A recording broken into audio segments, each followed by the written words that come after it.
President Donald Trump has unveiled plans to bolster U.S. naval capabilities and hold defense contractors accountable for production issues by introducing a new Trump class of battleships.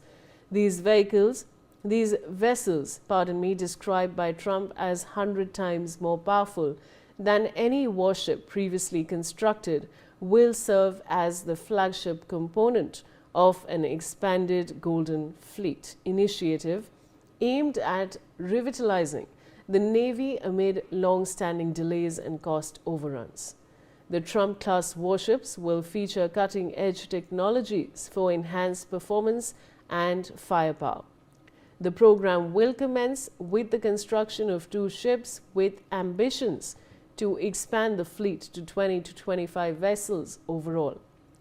The lead ship in the class will be named USS Defiant, marking a return to large, heavily armed surface combatants designed to project overwhelming American sea power.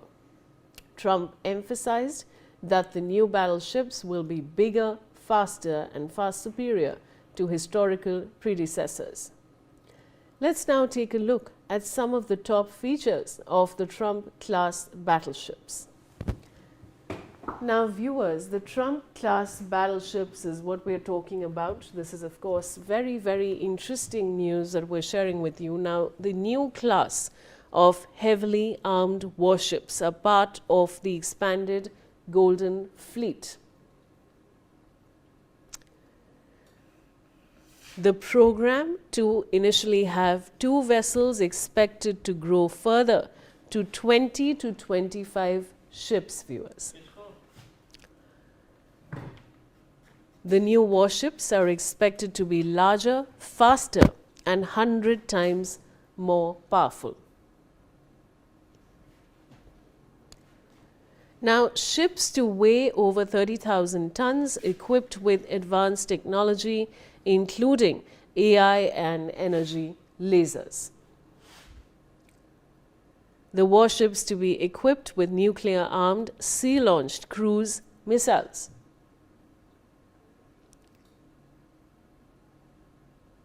Now, the U.S. Navy is set to lead the design of these warships alongside President Trump. All right, so that's the latest, viewers, and this is a very, very interesting development because the U.S. military prowess will then be in full strength. I have Brigadier Rajan Jamwal, defense expert, joining me. Brigadier Jamwal, welcome to the broadcast. And this is, of course, very, very interesting because the U.S. is now completely strengthening its military base. Yeah, I mean, you look at it the other way. The last battleships that were made by U.S. was somewhere around 1994. I mean, quite a long time back. There's been a demand from the U.S. Navy for building new battleships, and of course the new technologies have come, laser weapons have come, integrating all this, a new class of battle. There's a long-standing demand of the U.S. Navy. Now, Trump, as usual, I mean, every existing product, it rebrands in its own name, you know. I mean, we have seen it during wars, when, you know, any peace happens, he claims he has done it. Now, similarly, here, the project was already in the pipeline. He has rebranded it in his own name. I mean, it is not only I am saying it. I was just reading the New York Times of yesterday. I mean, that's what even the New York Times is saying. He is rebranding a project in his own name and calling it a Trump class, as if he's creating, you know, something absolutely new and out of the world. It is something which is already in the pipeline, already part of the process. And consultations were going on for quite some time regarding this. And the moment he came to know about it, he, as usual, rebranded it itself. Yes, there was a requirement. There is a requirement for U.S. Navy to modernize itself because a major modernization hasn't happened for quite some time. But also there is a question of who's going to finance the project. I mean, the kind of economic stress right now the U.S. economy is under. I mean, how is going to be financed? So obviously, he is going to force the defense contractors or the manufacturing companies to come out with this, and then giving him some props. Okay, I will arrange sales, US Navy will buy them, and I will even have assist you in selling them to other nations, to NATO countries, all that he's trying to tell. But overall, it is just a rebranding of an existing project in his name, which is very, very typical of him. So, I mean, I do not see anything new in that. Yeah. Over to you, Charlie. Ambassador Jamwal, now of course we've spoken, pardon me, Brigadier Rajan Jamwal, we've spoken about the cost. But Yeah. now, do you think the money should have been spent on submarines and cyber defense and unmanned systems instead? Exactly, that was the second point. In fact, the world is not moving away from the bigger web. I mean, the bigger ships and bigger war machines, because they become the bigger machine, the bigger is the target. And the technology is moving more now towards standoff weapons, missiles, precision strikes, drones. This thing. All these would be vulnerable, because irrespective of what technology you bring in, you say you will have a floating tank, it will be armored protection. There is no armor built, I mean, which cannot be broken. And the moment you create, even if you create a new class of armor, there the technology will come up how to go through it. This thing. So this is an ongoing war. And end of the day, anything which that big on the surface of an ocean will be a target. This thing. You see, what has happened is in the last decade or so, in sheer numbers, the Chinese Navy has almost come on par with the US Navy, and in some, I mean, in certain class, it has even exceeded that. Now there is a tremendous pressure on US Navy to counter that, and in terms of surface displacement, I mean, counter the Chinese threat and come at least on par. This thing. Now, under that pressure, this project was taken up, and I do not know exactly, because it is for obviously not for coastal defense of the US per se. It is for dominance of the oceans, that basically the Pacific, Atlantic, and the Indian Ocean, the three major oceans that matter, where the US Navy exerts itself in big way. And the Chinese are a most emerging threat, rather they are an existing threat.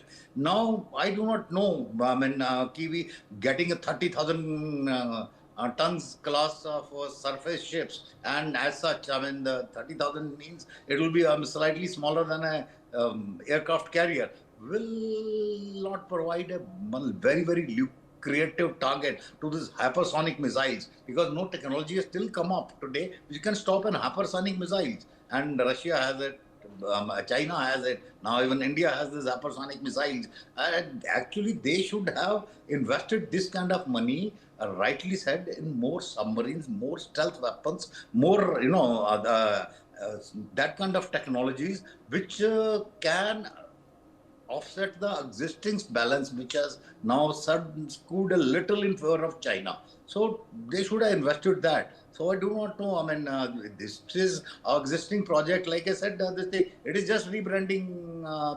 I'm sure they would be working on this also, and meaning how to improve and quality as well as quantity of their existing submarines and adding more to the fleet. They will be working that. But this particular project, I find nothing new. This was just an existing project, and he has just rebranded it in his name and called it a Trump class. I mean, the way he is a showman after all, so he likes to show off everything. So that's what he has done in this particular case.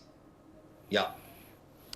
Now, Brigadier Jamwal, why did the US move away from battleships in the first place? You see, the US moved away from, because that was the requirement of the times.